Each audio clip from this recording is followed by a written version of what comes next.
Mä oon itse ollut 20 vuotta yritysrahoituksen puolella täällä OP-ryhmässä, pitempään kyllä talous muuten ollut, ja maatalouspuoli on se, missä mä olen eniten niin kuin ollut tekemisissä, mutta mä oon ehkä hauska pankkisetä, että mä olen siis joskus käynyt yritystutkijana tutkimassa yhtä hevoskeissiä. Sitten mä olen itse asiassa tehnyt uusasiakashankintaa hevoskärjellä, ja yhden omistajanvaihdoksen muistan, missä se keskeisin syy, että mä ylipäätään lähdin siihen mukaan, oli se, että siinä oli hevostaloutta.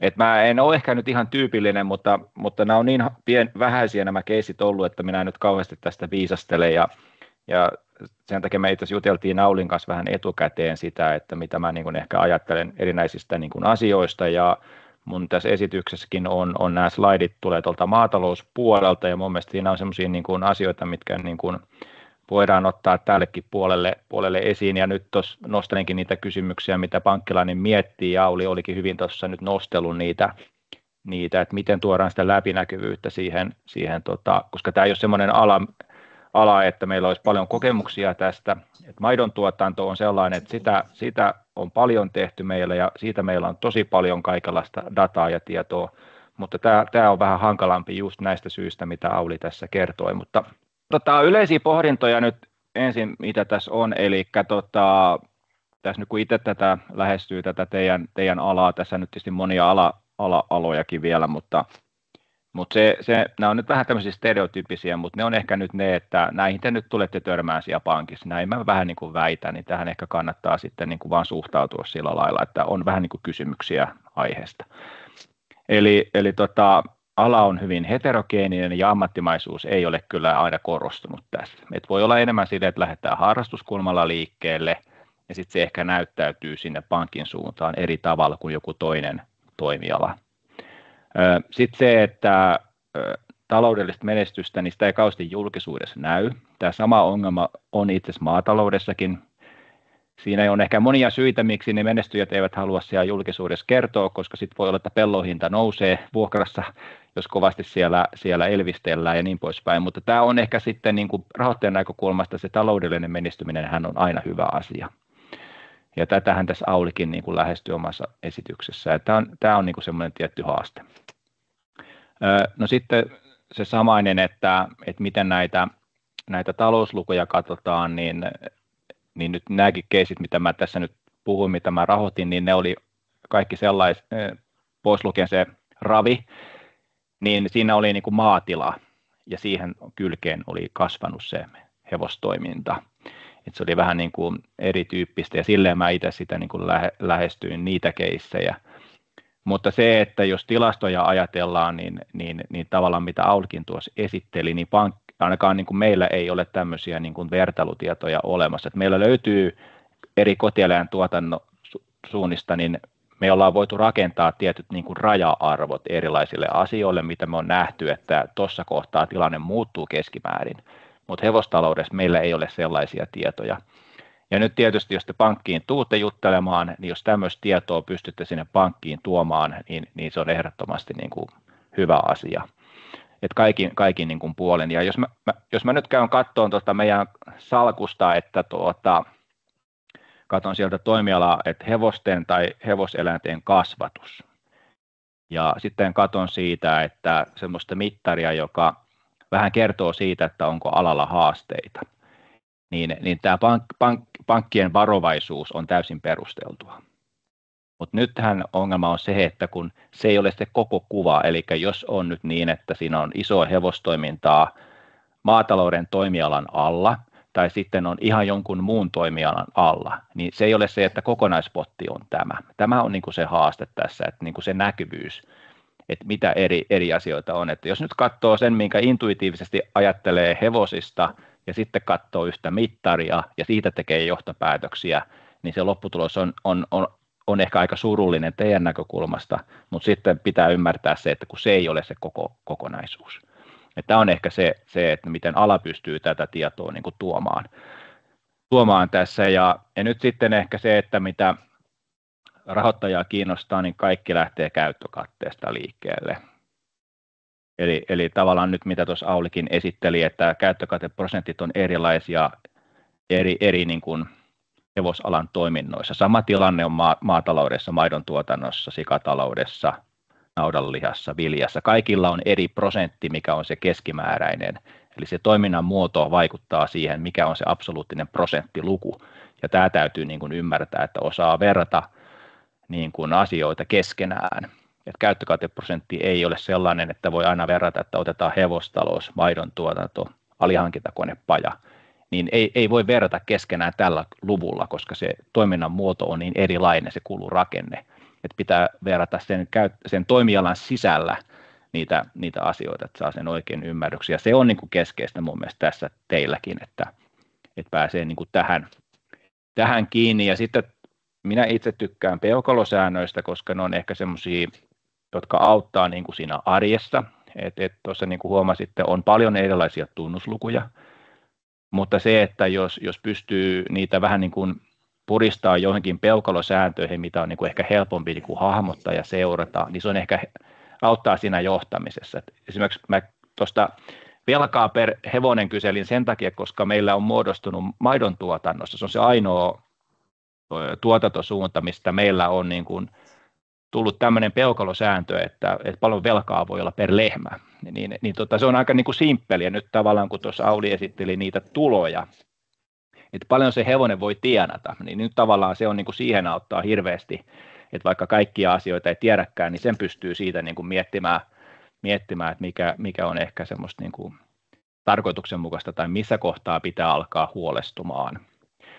Sitten ehkä se yksi keskeinen, on se sitten maatalous tai ehkä hevostalous tai ylipäätään yrittäminen, niin kyllähän tätä keskustelua käydään näistä uusista yrittäjistä, että osa toiminnasta loppuu, ei löydy yrittäjiä. Tässä on ihan samat niin kuin teemat, ja nyt tietysti se, että vanhalla paikalla nykyinen hyvin pyörivä toiminta siirtyy uudelle. Se on aina helpompi arvioida kuin semmoinen, että on uusi yrittäjä ja lähtee ihan uuteen paikkaan, lähdetään rakentamaan koko toiminta siihen uuteen paikkaan, niin sehän on hyvin hankalaa, mistä ne asiakkaat tulee ja miten ne asiakkaat sinne löytää ja niin poispäin.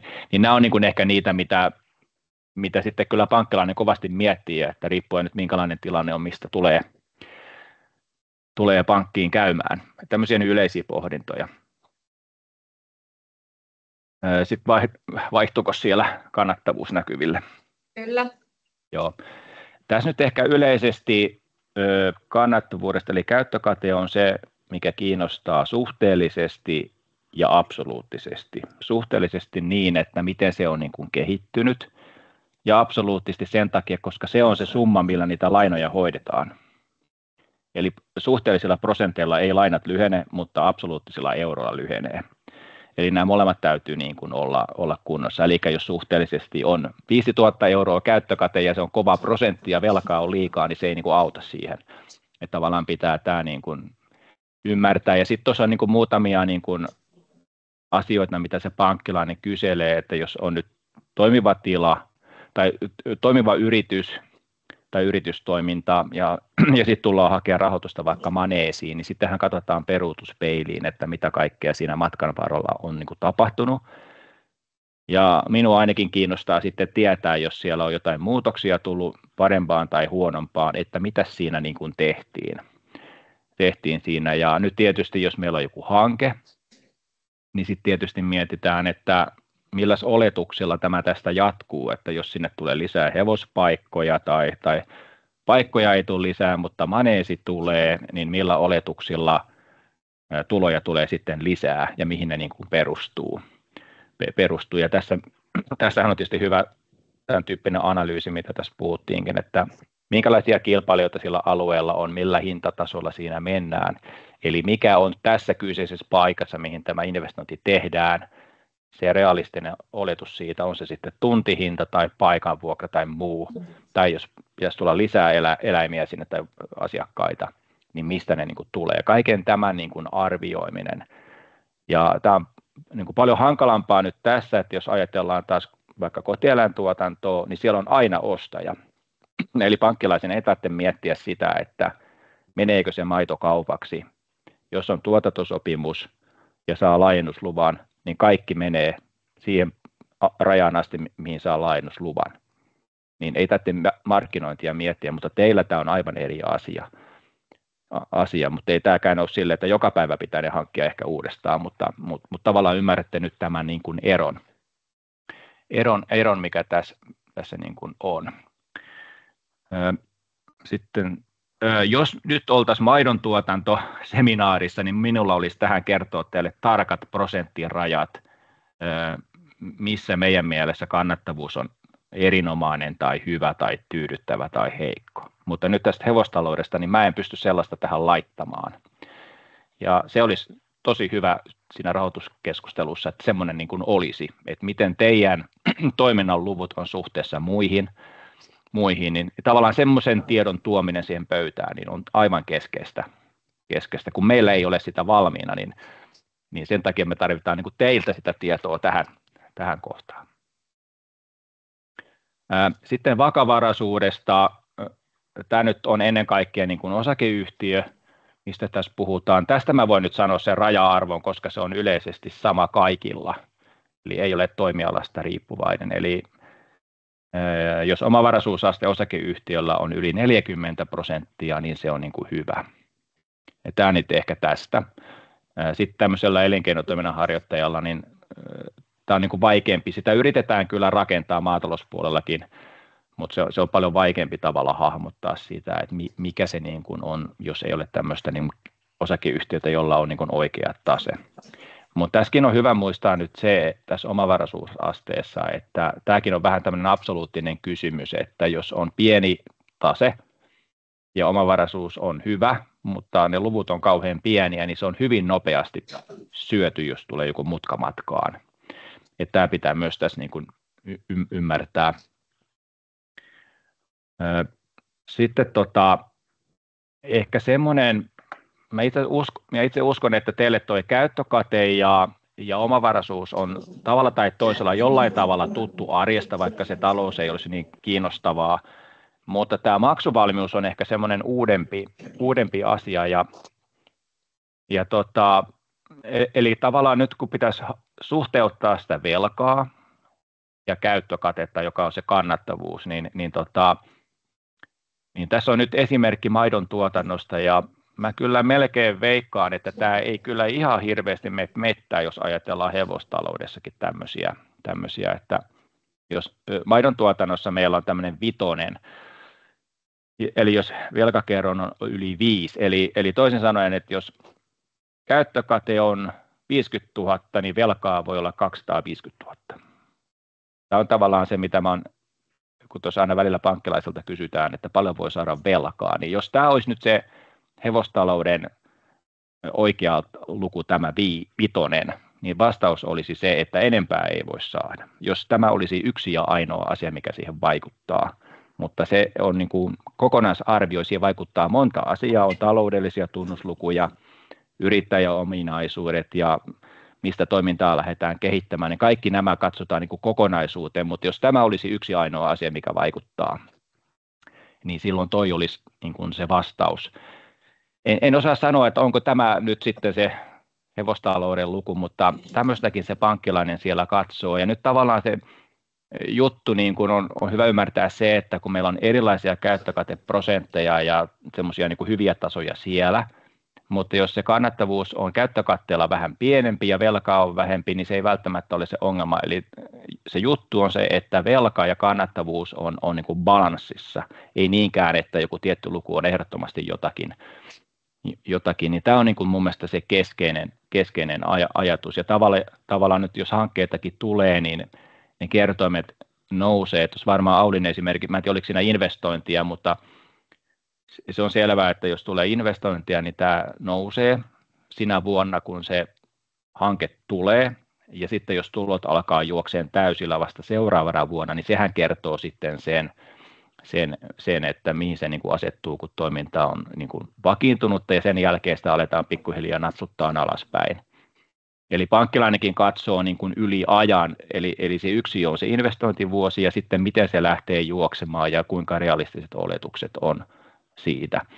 Ja jos alkutilanne on sellainen, että velkaa on liikaa tai hanke tavalla tai toisella on pankkilaisen mielestä se ei ole realistinen, niin silloinhan se pankki ei siihen lähde, mutta ainahan voidaan käydä vuoropuhelua sitten siitä, kun riippuu mitä tehdään, että onko se enemmänkin siitä, että sulatellaan vähän pottia tässä ensin ja tullaan 2 vuoden päästä, vai onko se hanke niin iso, että sitä pitää palastella, ja tällä lailla. Tämähän on niin kuin nyt sitten se keskustelu siinä aina, että mitä voi niin kuin tehdä. Että se ei ole silleen, niin kuin, että on-off, eli tullaan hankkeen kanssa, ei lähetä, ja sitten ei keskustella, vaan sitten tämä on se vuoropuhelu tässä tietysti keskeinen, että mitä voidaan tehdä. Sitten seuraava,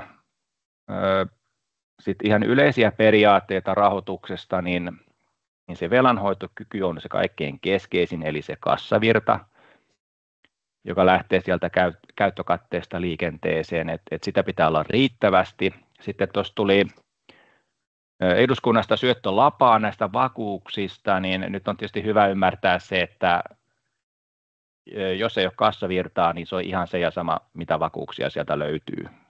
Niillä vakuuksilla ei rahoiteta.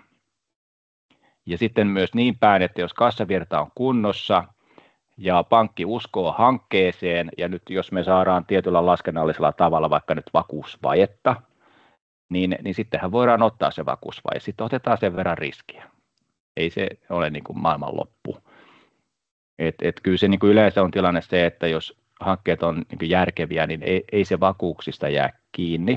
Mutta ehkä semmoinen tilanne on, että jos meillä on uusi yrittäjä, jolla ei ole minkäänlaista niin kuin omaa rahoitusta ja haluaa ostaa uuden paikan, on se sitten maatila tai hevostalli tai vaikka alihankintakonepaja, niin se on niin kuin hankalaa, jos ei ole yhtään omaa rahaa, niin niissä tilanteissa kyllä tulee haasteita.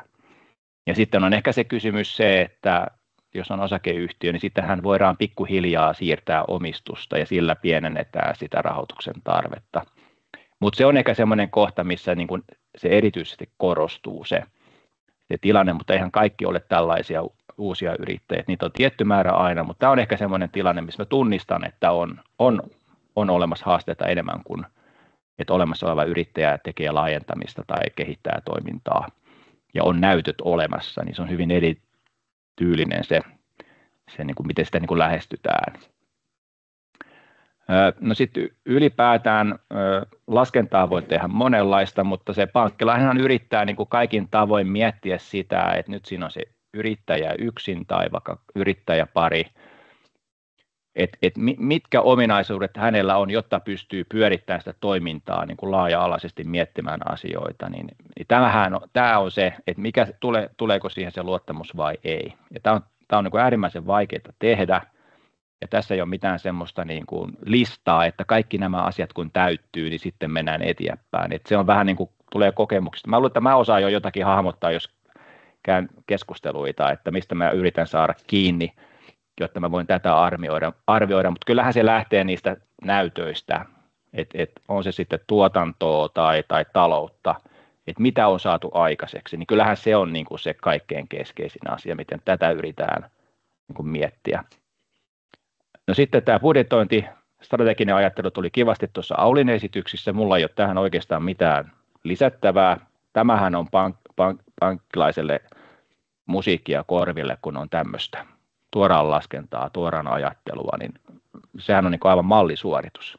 Ja ne pitää olla realistisia, koska sitten tulee niitä, sitten se ei kuulosta enää musiikilta, jos ei se ole uskottavaa, mutta tässä kannattaa sitten käyttää niin kuin asiantuntijoita apuna, koska sitten saatte vähän apua siihen, että onko teidän omat ajatteluthan voi olla tosi realistisia ja inhorealistisia, mutta se on niin kuin hyvä, niin voi vähän kalibroida sitä omaa ajattelua siihen.